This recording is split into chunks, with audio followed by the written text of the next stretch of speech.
por supuesto, el tema de mujer no podría compartirlo. Soy una mujer, no sé si de feminista, pero por lo menos en muchos aspectos, cuando veo que las mujeres hace 50 años pues no podíamos votar, cuando pienso que las mujeres hoy en día estamos abriéndonos un espacio en juntas directivas, en trabajo, que el machismo sigue existiendo en esta sociedad, no podría hablar de que el feminismo, como dice usted, no le ayuda a la mujer, no ha hecho nada, que estamos en un posfeminismo, que el feminismo es misógeno. ¿Por qué no me elabora un poco esta idea? ¿Por qué crees que la mujer hoy está abriéndose paso en la empresa? Pues porque... ¿Por el feminismo? No porque estamos atrasadas, no, por el machismo. O sea, ¿el machismo le ha abierto las puertas a la mujer en la empresa? No, el machismo no nos las ha abierto. ¿Y quién se las ha abierto? Nosotras. ¿Estás segura de eso? Lo que les ha abierto a ustedes las puertas en el mundo laboral, más que una revolución política, más que un discurso político, ha sido la evolución tecnológica. Porque vos me estás mencionando la cúspide, las juntas directivas de empresas me habías mencionado. ¿Y claro. por qué no vamos a ver, por ejemplo, quiénes levantan edificios? En la política hay menos. ¿Y por qué no vamos a ver quiénes se cuelgan de máquinas para construir un edificio? ¿Quién se cuelga de un camión de la basura para levantar bolsas de basura durante... No las hay. Sí, hay. En ese tipo de trabajos no las hay. Cosas como las piensan. Y faltaron mujeres en esta mesa. Faltaron también. mujeres, porque las mujeres tienen que pensar de una forma determinada. No, las mujeres tenemos que pensar como nosotras queremos pensar, no como ustedes nos digan que pensemos. O como vos querés que piensen.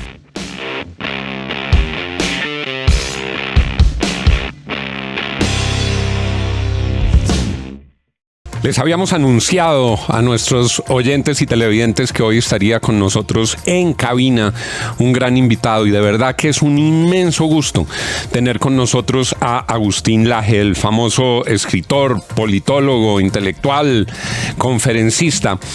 Agustín Laje lo recordarán muchos en Colombia después de que en una importante universidad restringieron una de sus conferencias. A las pocas horas, en Corferias, colapsó. La Feria del Libro fue el evento más visitado. Más de 3.000 personas llegaron a oír a Agustín Laje, jóvenes, personas de todas las regiones del país, una cola inmensa porque lo querían escuchar. ¿Y por qué lo querían escuchar?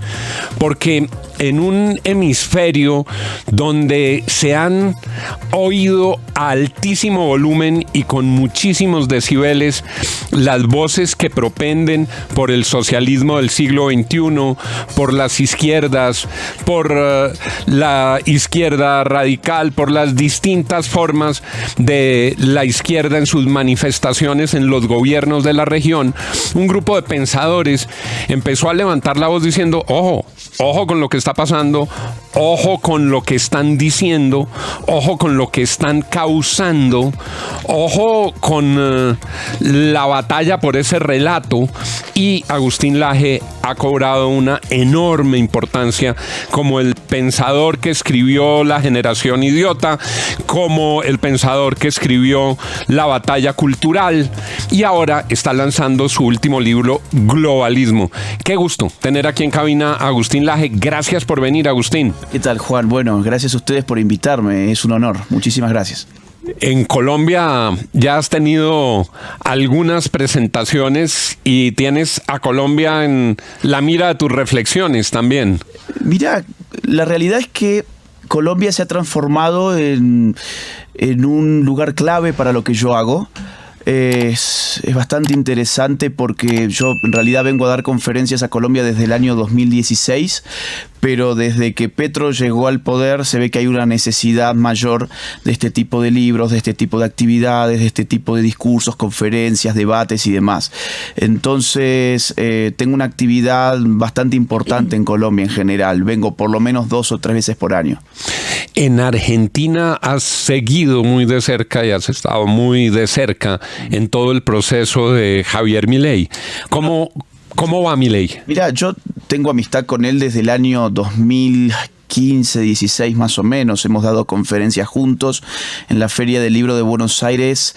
Después de haber estado acá en Corferias en el año 2022, Milei presentó el libro que vos tenés ahí, que es La Batalla Cultural, que de alguna manera inspira la gran cruzada libertaria que se está haciendo en Argentina, en el sentido de ocuparse por primera vez por temas culturales y no solo económicos.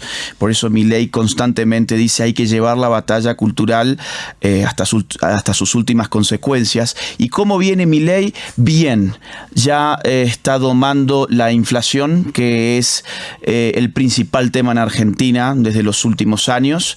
Javier asume la presidencia con una hiperinflación instalada. La primera semana de diciembre, él asume el 10 de diciembre, es la primera semana de diciembre, la inflación estaba corriendo al 1% diario. Si lo anualizás, te da 3.700 aproximadamente. A la semana siguiente aceleró al doble. Si lo veías además en inflación mayorista, se te iba 13.000% aproximadamente, con lo cual había una hiperinflación que estaba instalada, que si hubiese explotado nos iba a dejar con una indigencia por arriba del 50-60%, pobreza del 90%. Bueno, eso ya está cediendo. Hoy tenemos una inflación mensual de 3 y un poquito más, y las expectativas en Argentina es que siga bajando. La inflación está domada, la inseguridad ha sido domada también. Ya no hay, por ejemplo, piquetes en Argentina, que era un tema con el cual convivíamos desde hace décadas. No poder llegar a tu trabajo porque te cortaban una ruta, te cortaban una calle, lo hacían absolutamente todos los días. Bloqueos, los bloqueos de las vías, sí, las marchas. Exactamente. Allá, digamos, la izquierda era dueña del espacio público. La misma izquierda que habla contra la privatización de una empresa es la que privatiza la calle, por ejemplo. Agustín, tú has dicho, la cultura se ha convertido en el botín principal del poder, y parece que las izquierdas, digamos, utilizando esas expresiones, se hubieran apropiado de la cultura y que las derechas las hubieran subestimado. Mira, acá hay varias cosas para decir. En primer lugar, el gran problema que tuvo que enfrentar la izquierda es el derrumbe del modelo marxista clásico, en el cual los conflictos eran entre ricos y pobres, entre obreros y burgueses. Gracias. El colapso de ese relato, viendo que Cuba no es un lugar en el cual nadie quiera vivir, Venezuela no es un lugar en el que nadie quiera vivir, la Unión Soviética colapsó, China tuvo que girar hacia una economía, una especie de capitalismo autoritario. Entonces la izquierda se vio con un gran problema, que es que sus discursos económicos ya no les funcionaban. Para reemplazar esos discursos económicos, apelaron al campo de la cultura y empezaron a generar conflictos o a levantar discursos que marcaban conflictos en ese campo. El del hombre y la mujer es el más importante que han tenido, a mi juicio, en los últimos años. Han fabricado a la minoría llamada mujer, la han fabricado y la han conducido después desde el Estado. Eso ha tenido unas consecuencias tremendas en la región. El tema del LGBT es otro tema que ha sabido hegemonizar muy bien la izquierda. El tema de la etnia, los indigenismos. El tema de la raza, los neorracismos en los Estados Unidos, por ejemplo, el tema de la inmigración ilegal, todo ese tema, el tema ambientalista, todo ese tipo de dialécticas que no cuajaban realmente con el marxismo del siglo XX, sí ocupan un lugar predominante en el discurso de las izquierdas. Con lo cual, las derechas se quedaron discutiendo de economía cuando las izquierdas empezaron a discutir de sexo, de raza, de etnia, de estatus jurídico, de medio ambiente.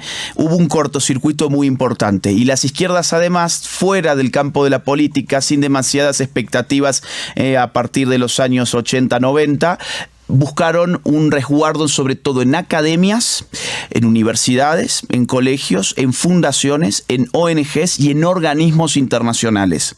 Se empezaron a meter en este tipo de instituciones, tanto culturales como políticas en el caso de los organismos internacionales, y continuaron sobreviviendo a lo que se pensaba en Occidente que era su final, que fue la caída del muro. Agustín, ¿cómo evaluar al presidente Gustavo Petro en este contexto? Yo te diría como un tristísimo accidente. Yo, por lo que conozco a Colombia, Colombia no es un país de izquierdas, es un país que en todo caso estaba fatigado de una dirigencia política tradicional que colapsó, De hecho, hoy cuesta encontrar en general líderes opositores. Lo que se ve es una sociedad civil opositora en todo caso. Y bueno, Gustavo Petro supo articular el discurso del cambio, ofreció un cambio que nunca fue, supo llegarle a los sectores juveniles, supo prometer cosas que la gente anhelaba, supo poner al Estado como fuente de todos los bienes y de todo el bienestar, y la gente se lo creyó, y ahora se están pagando las consecuencias. Lo interesante en todo caso es ver cómo la imagen de Gustavo Petro se desploma a menos de 100 días de haber asumido, con lo cual todo el exitismo inicial, yo no sé cuánto está viviendo actualmente. La última encuesta que vi me parece que andaba en 35 puntos, más o menos. Subió 5 puntos en favorabilidad. Subió, sí, ahora entonces en cuanto está... Pero para llegar más o menos a al 30. Más o menos a 35, sí. Claro. Pero por digamos ahí que anda. Pero sí. Vamos un poco más allá del tema del tema de lo que hoy es Petro. ¿Hacia dónde cree usted que nos quiere llevar este gobierno? Porque siempre se advirtió que Gustavo Petro en campaña representaba un modelo que podría llevarnos a algo parecido a lo que es hoy Venezuela. ¿Ese es el futuro que usted pretende darle el hoy presidente a Colombia? Yo creo que ese sería el anhelo de Petro. El problema es que hay algunas condiciones distintas en Venezuela de las que hay actualmente en Colombia. Por empezar, las Fuerzas Armadas, las fuerzas de seguridad. No creo yo que sean fuerzas que estén dominadas por la ideología de Petro. En cambio, en el caso del chavismo era otra la historia, porque era Chávez un militar con una inserción muy importante dentro del ejército, y además fueron corrompiendo al ejército con temas de narcotráfico, crimen organizado. A ver, el ejército en Venezuela es el ejército con más generales del mundo. Es un nido de corrupción. Todo lo que sostiene Venezuela hoy es la fuerza física del Estado en cabeza del ejército. Acá yo supongo que a la mayor parte del ejército no le debe caer muy bien Gustavo Petro. Un enemigo además histórico del ejército, un guerrillero, un terrorista como Gustavo Petro. Con lo cual, mientras el ejército, digamos así, las Fuerzas Armadas en general, no sean cooptadas por Petro, yo no veo el mismo tipo de riesgo que en Venezuela. Ahora, hay algo que sí me preocupa, que son los ejércitos irregulares.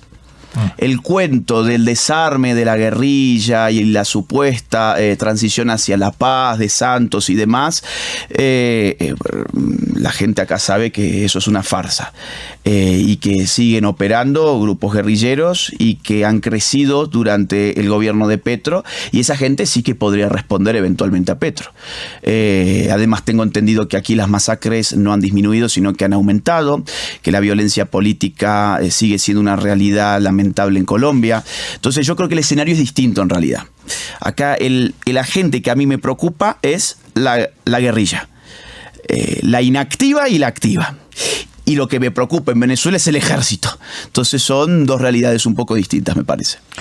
Bueno, aquí, señor Laje, podríamos discutir sobre miles de posiciones y miles de puntos. Algunos los comparto, pero por supuesto el tema de mujer no podría compartirlo. Soy una mujer, no sé si de feminista, pero por lo menos en muchos aspectos, cuando veo que las mujeres hace 50 años pues no podíamos votar, cuando pienso que las mujeres hoy en día estamos abriéndonos un espacio en juntas directivas, en trabajo, que el machismo sigue existiendo en esta sociedad, no podría hablar de que el feminismo, como dice usted, no le ayuda a la mujer, no ha hecho nada, que estamos en un posfeminismo, que el feminismo es misógeno.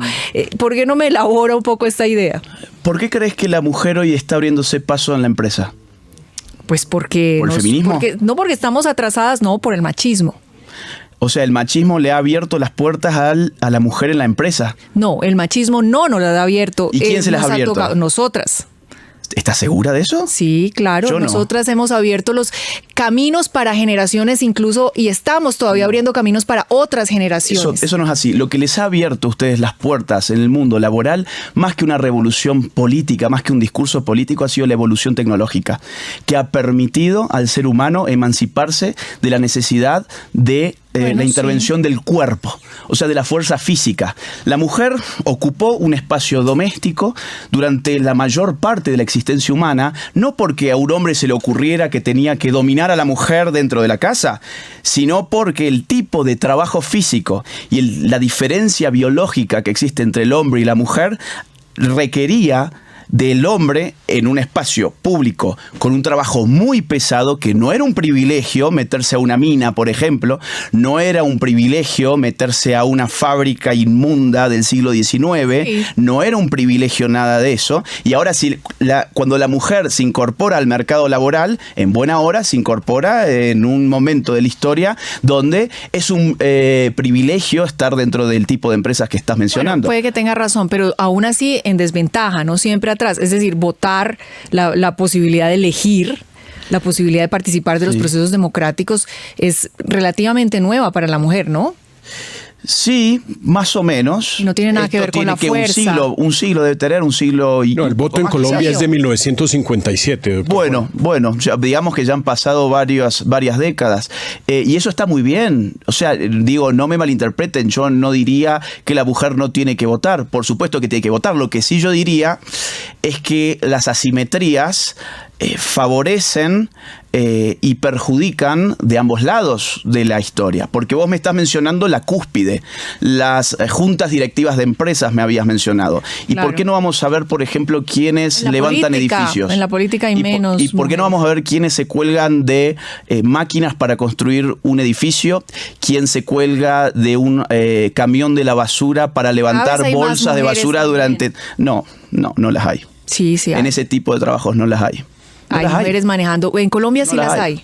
¿Ah, sí? Sí. Que están colgadas en un andén. Que manejan Transmilenio y que manejan grúas y que no es solamente una cosa de fuerza, sino de precisión. ¿Cuánto será? ¿Un 1%? ¿2%? Sí, es poquito. Bueno, entonces miremos ambas cosas. Pues si yo miro la cúspide, miro la junta directiva de una multinacional, y sí, vamos a llegar a la misma conclusión. Qué oprimida que está la mujer. Bueno, ahora, si vamos a ver la base, si vemos la base, que es los peores trabajos, los más antihigiénicos, los más peligrosos, los que generan más enfermedades, los que generan más muertes laborales, en todos nuestros países están ocupados por hombres. Agustín, un cambio de tercio ahí.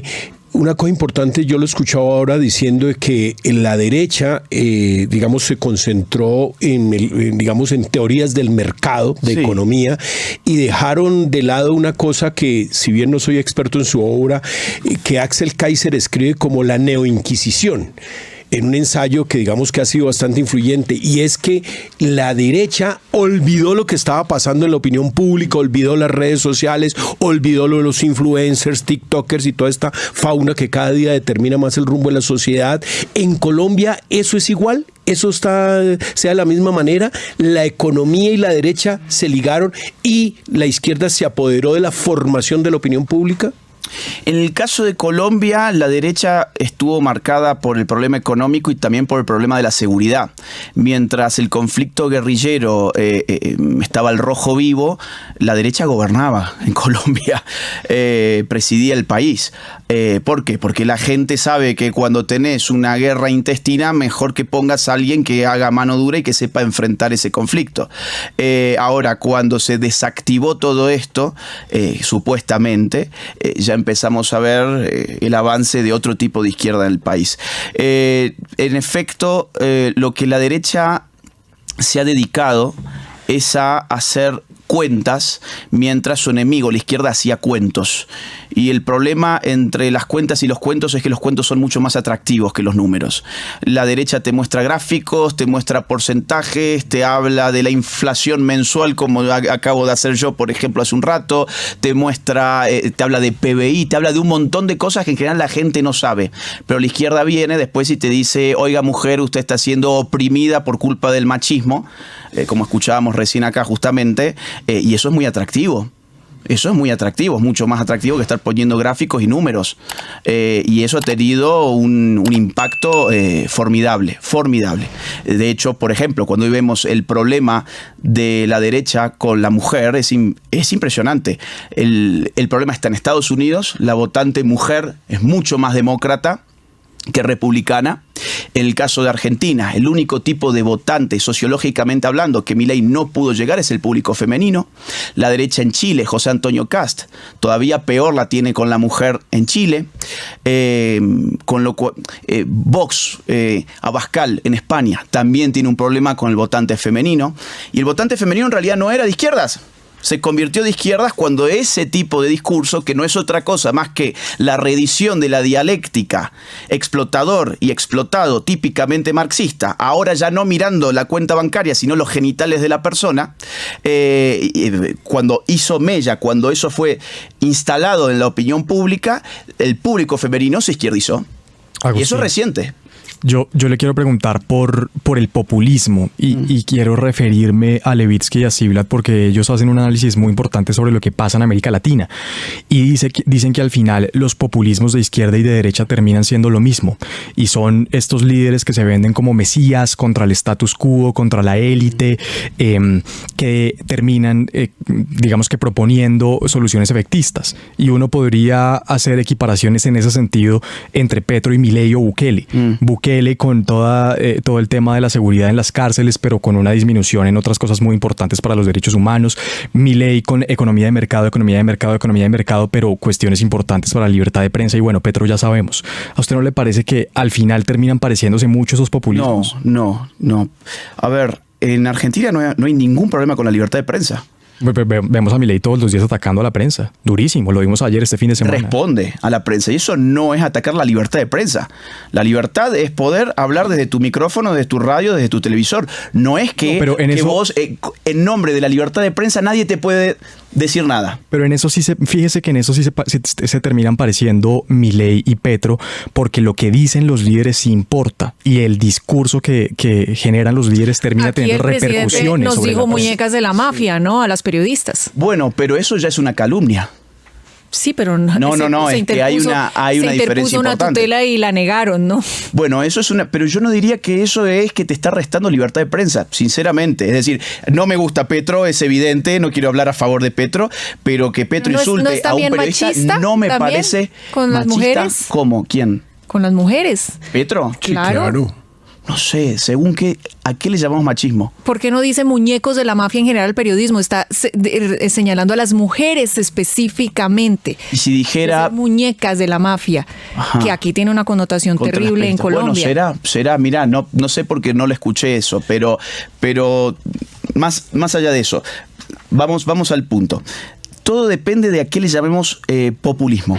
El populismo en realidad, más que una política pública o una ideología política, es una forma del discurso político. Es una forma del discurso político que reivindica una representación directa de algo llamado pueblo. Es decir, el populismo en todo caso es una deriva democrática.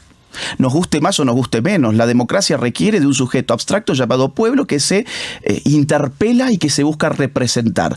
¿Qué hace el populista? Bueno, corta las intermediaciones. Una de las intermediaciones del pueblo y el político solía ser la prensa.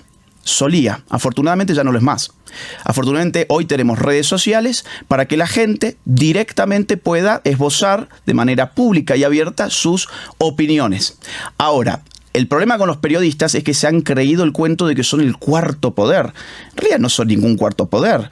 Tuvieron sus décadas de relevancia indiscutida, porque no todo el mundo tenía un estudio de televisión, ni tenía un estudio de radio, ni un periódico. Pero esos tiempos ya pasaron. Ya pasaron. No hay coronita para nadie. Si un periodista ataca a Javier Milei y Javier Milei le devuelve y ataca a un periodista, no significa que el periodista esté perdiendo libertad de expresión. En todo caso, podemos decir: qué mala forma que tiene el presidente Milei, qué agresivo que es el presidente Milei. Incluso si querés, no sé, qué maleducado podés decir. Pero libertad de prensa, hay plena libertad de prensa en Argentina. Plena libertad de prensa. Entonces, al final, estos dos populismos son muy distintos, no tanto en el discurso, porque en el discurso los dos apelan sin intermediación al pueblo, que esa es la definición de populismo, realmente. Ahora, ¿en qué sí son distintos? En las políticas públicas que se hacen. No podemos comparar el populismo venezolano que agiganta el Estado a tal punto de crear un ministerio de la felicidad, por ejemplo, o de adelantar las fiestas navideñas a octubre porque hay que distraer al pueblo después de un megafraude electoral, con un proyecto como el mileísmo en Argentina que reduce los ministerios al 50% de lo que había y está cortando todos los días empleos públicos. Está descabezando, digamos así, toda la mafia que estaba metida en el Estado. Entonces, a efectos de políticas públicas son cosas diametralmente contrarias. ¿Cuál es el punto de encuentro? En todo caso, la voluntad de apelar sin intermediaciones a algo llamado pueblo, cuya existencia después y qué significa podemos discutirlo. 8:47.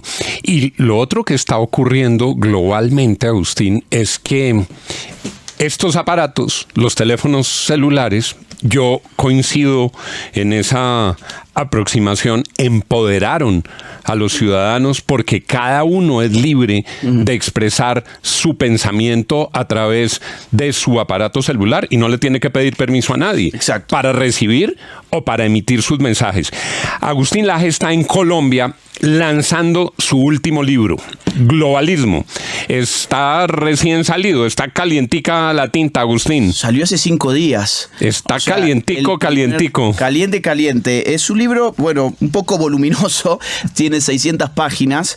Es un libro que, como los otros que tenés ahí, trata de anticipar cosas. Hay un nuevo término en el discurso político, muy nuevito, que es el término globalismo, que suena a globalización, pero no es exactamente lo mismo. Globalización es un término de la década del 80 que se popularizó en la década de 1990. Más por temas de comercio exterior. Exactamente, que refería a fenómenos económicos. Correcto. A la interconexión económica del mundo gracias a las tecnologías que explotaban por aquellos años. Y todavía continúan haciéndolo. Ahora, globalismo es un término político que refiere al traspaso del poder soberano o de los derechos soberanos de los Estados-nación hacia organismos internacionales. Quiere decir que es el riesgo desde el discurso político de borrar las naciones para conferir unos poderes globales. Es el riesgo de la conformación de una autoridad política que todavía está en estado embrionario, que tiene características supraestatales y supranacionales. El ejemplo más... CIDH, la Corte Penal Internacional. Por ejemplo, la CIDH, la Corte Penal Internacional, OEA, o las grandes, ONU, o las grandes, para que la CIDH o las grandes corporaciones. O las grandes corporaciones económicas, llámese Microsoft. El sistema de satélites de Elon Musk. Mira, tenemos mucha tela porque han agarrado el punto perfecto, pero es como si hubiesen leído el libro. Todo eso que ha mencionado es en efecto así. Vamos a poner un ejemplo para que esto quede claro. Corte Penal Internacional, CIDH. Cuando vos haces lupa y ves quiénes financian eso, tenés financiando Microsoft, Soros, Google, la Fundación Ford, estados europeos que ponen su dinero con requerimientos de qué se tiene que hacer con ese dinero. Por ejemplo, año 2017, España puso una fortuna en la Corte Interamericana de los Derechos Humanos, la Corte IDH, que es el órgano más importante del sistema interamericano de los derechos humanos, con una consigna que era generar opiniones consultivas en favor de la comunidad LGBT, por ejemplo. Entonces, le llega con una instrucción al juez de qué tiene que hacer con ese dinero y a fines de ese año ya se genera la opinión consultiva para Costa Rica, donde la Corte determina la existencia del derecho humano a la identidad de género autopercibida, sin ningún tipo de requerimiento psicológico o psiquiátrico, sin ningún tipo de requerimiento hormonal, sin ningún tipo de requerimiento de cirugías. Es un derecho humano que a mí el Estado y la sociedad me trate como yo diga que es mi identidad de género. Por otro lado, el tema del matrimonio homosexual y la adopción homosexual metidos todos en esa misma. ¿Y qué riesgo tiene ese globalismo, Agustín? El riesgo que tiene es que deja a las naciones impotentes frente a agendas que terminan siendo determinadas por actores que no escogemos. Te pongo otro ejemplo, Agenda 2030. La Agenda 2030 es una agenda de Naciones Unidas creada en el año 2015 por solo 87 personas. 87 personas crean una agenda de 17 objetivos, 169 metas y le llaman la Agenda de la Humanidad. O sea, 87 personas crean una agenda para 8.000 millones de personas que tratan sobre todos los temas. Mira, economía, empleo, industria, agricultura, temas de género, temas de mujer, temas políticos. Está todo metido ahí, está todos los temas de salud, todos los temas públicos y privados también dentro de una agenda que han diseñado, que no hemos votado, no se nos ha consultado y que como está fracasando de una manera tremenda, se ha juntado la ONU en septiembre, o sea, hace apenas un mes, para decir que esta agenda se tiene que extender hasta el año 2045 y que tenemos que además agregar otros puntos como por ejemplo monitoreo político en redes sociales. Entonces, esos son casos de globalismo. ¿Por qué? Porque los estados terminan siendo serviles a agendas que no se determinan en su seno, de cuya existencia su población en general no tiene idea. Yo apuesto a que el 99% de la gente que nos escucha no tiene idea de qué es la Agenda 2030, pues les comento que Colombia tiene un compromiso internacional con 17 objetivos y 169 metas que jamás se los consultaron a ningún colombiano, más que al embajador de este país frente a la ONU. Entonces, esos son casos de globalismo. Ahora, curiosamente, cuando uno hace lupa, todo ahí siempre son temas feministas, de género, indigenistas, temas a favor de la inmigración ilegal descontrolada para los casos de los países europeos y para Estados Unidos, temas de intervencionismo económico. Bueno, en fin, eso digamos son algunos ejemplos de lo que se puede dar sobre lo que estábamos hablando. Ustedes pueden o no estar de acuerdo con Agustín Laje, pero no cabe la menor duda que en este a veces aletargado panorama intelectual en la región, su voz, que es radical, su voz que es ilustrada, cada libro está acompañado de reseñas bibliográficas de cerca de 1000 autores, pueden estar o no de acuerdo con él, pero está sacudiendo la reflexión intelectual, la reflexión cultural y sobre todo la reflexión política en América Latina. Para el propósito que tenemos aquí en la FM es muy importante poder no simplemente quedarnos con el episodio del día, sino tratar de entender cómo se escriben y cómo se inscriben esos episodios dentro de las grandes corrientes del pensamiento. Queda para la reflexión de ustedes y yo apenas termine el programa, salió hace 5 días, me voy a comprar Globalismo para leerlo completo y tener conversaciones ilustradas con don Agustín Laje y pensar cómo no somos simplemente una boronita de territorio en un inmenso planeta, sino que hay unas corrientes de globalismo que están influyendo en lo que nos ocurre cada día. ¿Cómo es la agenda estos días en Bogotá, Agustín? Mira, si me dejaste, agrego un dato que va a interesar para los colombianos. Un segundo. Claro, más. claro. Noviembre 2019. Si mal no recuerdo, acá hubo una manifestación muy grande. Entiendo que fue en noviembre de 2019 o de 2020. Fue 21. Fue entre abril y mayo del 21. Es que hubo en el 19 y hubo en el 21. Eso fue un mes antes de la pandemia. Exacto. Por entonces, ¿qué hizo Soros? George Soros, uno de los magnates más importantes del mundo. Que financia muchos portales, ¿no? Y muchos tuiteros y muchas cosas. Y muchos medios de comunicación. Alternativos, entre comillas. Y mucha fundación, mucha ONG, mucho organismo internacional. ¿Qué hizo entonces? Puso dinero desde Open Society, que es su mega fundación, en la CIDH, la Comisión Interamericana de los Derechos Humanos, para generar estándares de derechos humanos que vienen en forma de informes de derechos humanos contra la criminalización de la protesta social.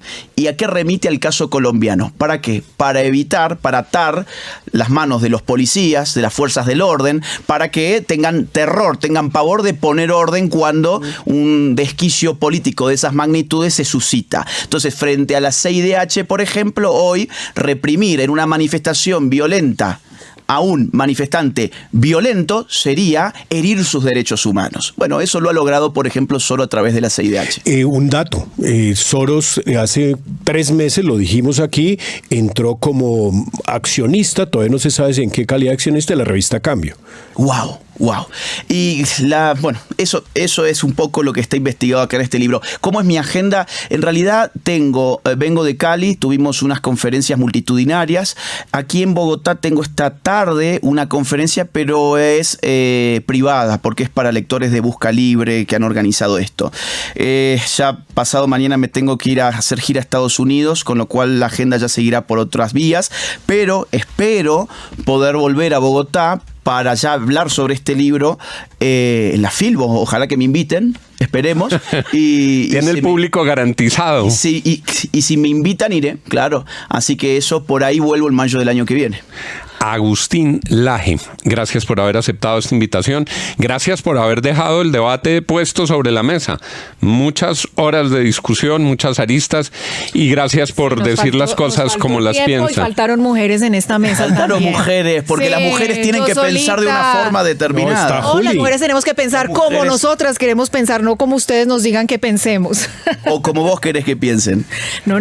Cada Porque mujer. hay muchas que no piensan como vos y por ahí se sientan en esta mesa y opinan en contra tuya. Perfecto.